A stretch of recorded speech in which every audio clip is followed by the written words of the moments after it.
Guys, I just want you to know, I'm a Fudanshi, meaning I enjoy watching Yaoi anime sometimes. So welcome to my next review. This review will be about The Tyrant Falls in Love, also known as Koi Suru Boukun in Japanese. This anime is a 2-episode OVA and is actually a spin-off of another Yaoi manga called Challengers. Now, I haven't read Challengers, but it seems pretty standard. And one of the characters in Challengers, named Tomoe, had a brother. But the brother was a side character. But in this story, he is one of the leads. Also, the events in this manga take place around a year after Challengers does. And even though it's a spin-off, The Tyrant Falls in Love is far more well known than Challengers. Heck, Challengers didn't even have an anime adaptation, while this one does. Also, both series were drawn by Takanaga Hinako. This is actually the very first yaoi I've ever seen. So I figured it would be a nice review, as it got me interested in the genre. I've watched a good amount. I haven't watched a lot yet, but I want you to do something. Take pretty much every yaoi anime you've ever seen. Now, most of them follow a very similar plot, right? A shy and timid uke has feelings for a seme who barely notices their existence, and their relationship develops through comedic and lighthearted misadventures. Yeah, not this one. In fact, this is actually a pretty dramatic story, and there's quite a lot of conflict between the characters. And unlike pretty much every other yaoi, it features a character who openly antagonizes homosexuals. So it's not really par for the course for this genre.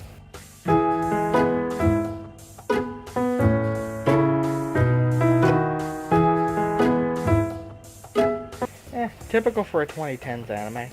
Nothing bad, just average.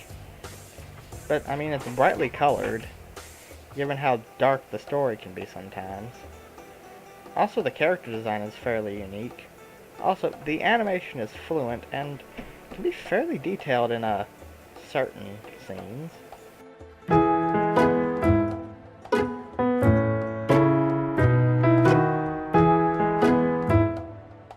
Okay, I know. I usually do the plot first. But this time around, I'm going to be doing the characters first, since this is a relatively plot-heavy series, unlike some of the anime I've tackled before. So, the main two characters are both college students studying agriculture together. They're lab partners and have known each other for a little over 5 years. The first character is Suichi Tatsumi. He is a homophobe. Now, if you know me, you know I don't use that word lightly. And really, I just use it when it's absolutely necessary. This is one of those times. He is the literal definition of a homophobe. Literally, almost every line of dialogue from him is talking about his disdain for gay people. Hell, his first line of dialogue, the way we're introduced to this character, is him complaining about the news. The fact that San Francisco has now legalized gay marriage.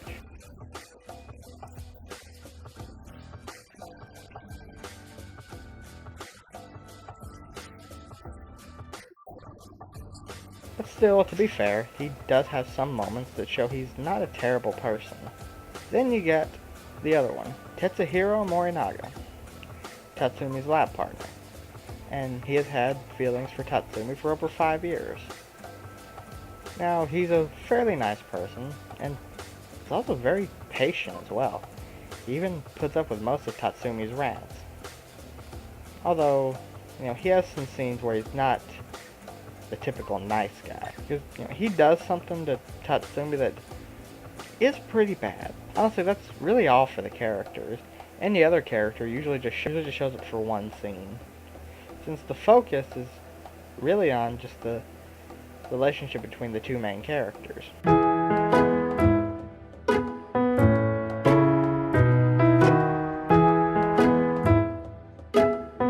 In short, this anime is about a man who has a crush on another man, who happens to not be gay, but has an outright hatred of gay people. Yeah, that's a basic summary, but it'll take a good while to help you understand the whole story. The series starts with a flashback. This flashback takes place about 1 year before the real events do. Morinaga confesses to Tatsumi. He finally works up the courage. But Tatsumi completely ignores it, although his reaction tends to be more of shock rather than anger. Of course, he doesn't reciprocate or acknowledge the feelings either. Of course, after the confession, life pretty much goes back to normal for the two. Tatsumi acts like the confession never happened, and they're back doing their experiments in the lab. Of course, Morinaga's one-sided crushes made him go through a pretty bad spell of depression, and his best friend, Hiroto, who hates seeing his best friend hurt so much, he decides to give him a gift. A bottle of wine. Not just any wine. Wine that is drugged. Now, it's not really named what kind of drug it is because it's probably just one that only exists in television, but basically it makes people horny and somehow paralyzes the person who takes it. Morinaga contemplates whether or not he should do it. Of course, he decides not to and just hides the drug in his cabinet. That evening, Tatsumi is pissed off and decides to go to Morinaga's house to go on a drinking binge, and of course to drop off some more rats. A few beers into the evening, Tatsumi is mad about something else this time, but Morinaga doesn't have anything stronger to drink. So he practically forces him to go shopping. While Morinaga is gone, Tatsumi rummages through the house and the cabinets. After some snooping, he finds the wine. And of course he starts to drink it, and right when he's finished with it, like he downs the whole bottle, Morinaga arrives home, finding the empty bottle in his hands. Of course, the drug seems pretty useless as it doesn't really do anything. Tatsumi is the same hateful person he was, so they both just decide to go to sleep. Until later, Tatsumi finds out that, well, he's So anyway, he tries to go to the bathroom to help himself, relieve it. But of course, somehow his legs are too weak to move, and he falls, which wakes up Morinaga. And of course, Tatsumi does act kind of weird and tells him to get out for 30 minutes. But Morinaga just assumes a bad hangover and decides to help him to the bathroom until a bit of a mishap makes them fall in a rather precarious position. Morinaga now has a once-in-a-lifetime opportunity. In a desperate move, he goes for it. Now, of course, Morinaga is a desperate man. His love for Tatsumi is undying. He even admits that he should give up and how much is hurting him, but he still has feelings for this man. He tries to convince Tatsumi, saying that if his body is too weak to move, he won't be able to help himself. Tatsumi responds by attempting to kill Morinaga. Yes, he tries to attack him, but of course Tatsumi has no strength to actually fight. So apparently the drug did take effect, but in the end, Morinaga does get what he wants. Not because Tatsumi loves him, but because Tatsumi is too weak to resist. I mean, he's literally shouting, "No, stop." If this wasn't a yaoi, and Tatsumi was a girl, I wonder how the fan reaction would have been. Seriously though, the creep factor in this has severely gone up. So that was episode 1. Of course, things are starting to get very dramatic, and a pretty good way to end an episode, I'm not gonna lie. But things get very dramatic in the second episode. This one really just showed how far Morinaga is willing to go. But yes, let's continue on. Anyway, the next morning, Tatsumi wakes up, tells Morinaga he loves him, and never says a negative word about gay people again. They live happily ever after. I lied. The episode really starts with Morinaga waking up, guilt-ridden about what happened that before. Of course, when Tatsumi wakes up, he seems to have completely forgotten about the past evening. I mean, he acts as if nothing has happened. For about 1 minute. He soon confronts Morinaga and he even tries to stab him with a broken bottle, which I guess is understandable. Of course, obviously Morinaga is regretful. And of course, Tatsumi goes home. And over the span of a couple days, Morinaga tries to call Tatsumi. He never answers the phone. He kind of just holds himself up in his room. After a few more tries, he does eventually answer. Basically, Tatsumi tells Morinaga he never wants to see him again. And Morinaga pretty much says he'll never get in his way again, and until Tatsumi comes back, he will take over his experiment. When Tatsumi does eventually go back to the academy, just like he requested, Morinaga is not there. Of course, Tatsumi goes to the lab. He is on his own, without his assistant. He is pretty much a jumbled mess. He breaks things and just in general can't really do anything right. Also, he's constantly thinking about Morinaga. So, honestly, he realizes how much he needs Morinaga. Of course, Morinaga filed a release form, meaning he's quitting the school, so he won't be coming back to the school. Now, of course, Tatsumi is worried sick about him. Every day, he goes to Morinaga's house. He knocks, there's never a response. And he does this for about 2 weeks. And Tatsumi never gives up. I mean, he even asks Morinaga's friends if they've seen him. He gets his parents' phone number. His parents haven't seen him either. Tatsumi goes through literally every possibility to find him. Heck, there's even a fake-out spot where, after Tatsumi is leaving Morinaga's house, he passes a nearby bridge. And when he's passing by, someone comments about a dead body off the side of the bridge. And you can really see the hurt in Tatsumi's eyes when he hears this. Of course, Morinaga's not dead. It turns out it was just a mannequin. So it shows he really does care about Morinaga. Hell, Tatsumi even just sits on his bed and just sulks about how Morinaga would always forgive him for everything he did. Of course, one day, Tatsumi goes to the house and decides to just barge in the door. And when you know it, Morinaga is actually there. Now, we're going to play a little game called What is Tatsumi's first response upon seeing Morinaga? Okay, here we go.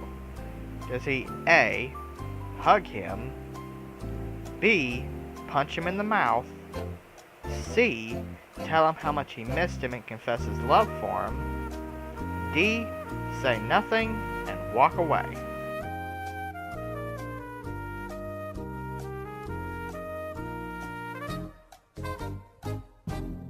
Okay, let's see who was right.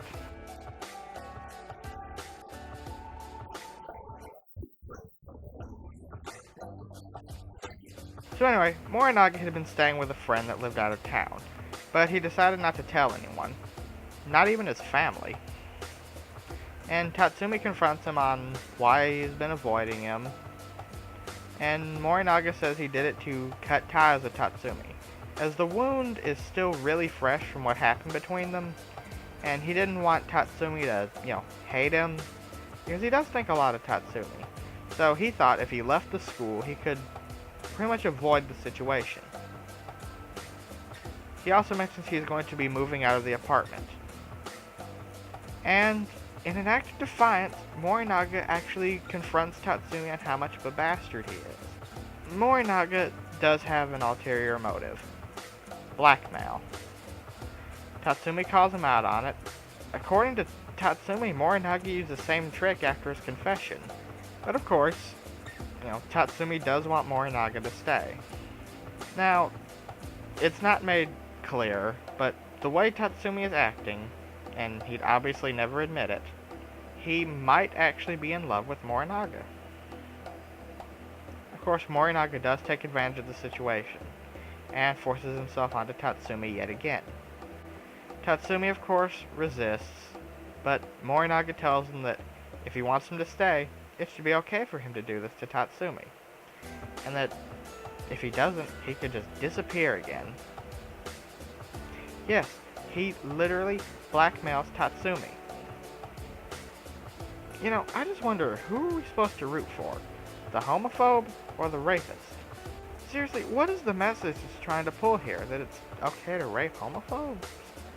I mean, that's not a very good moral. After some shenanigans, they are back in the lab and everything seems back to normal. It's implied after that happened they've done it a few more times, but never explicitly stated, and they seem normal again. Although when Morinaga asks Tatsumi if they are an official couple, Tatsumi shouts at him and just storms off. And that's where it ends. Is Tatsumi secretly gay? Do they have a happy relationship? I don't know. That's it for this series.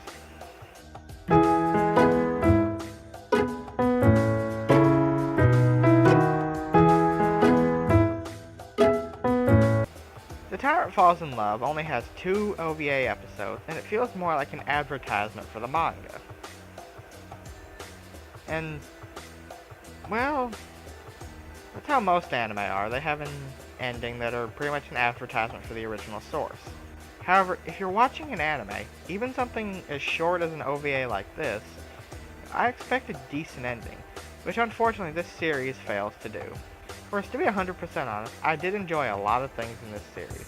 The comedy, but the timing is a little bit weird. I did find its comedy entertaining. Of course, this show, being a yaoi, has great yaoi fan service, and the relationship between the main couple is pretty interesting, actually. The characters are pretty good considering how well they're introduced.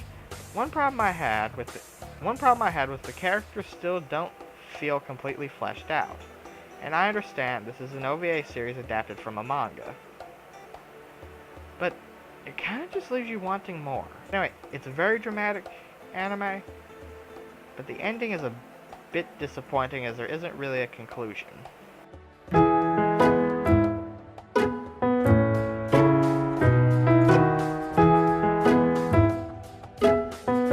I can really only recommend it if you're a fujoshi or a fudanchi like myself. Any other audience, I don't really think you'd enjoy it. And of course, I do plan on checking out the manga, so I can have a better idea on what the series has to offer for its audience as an entirety. But keep in mind, this is an anime review, so the manga is pretty irrelevant. This has been the Blockinator. Happy trails to you, until we meet again.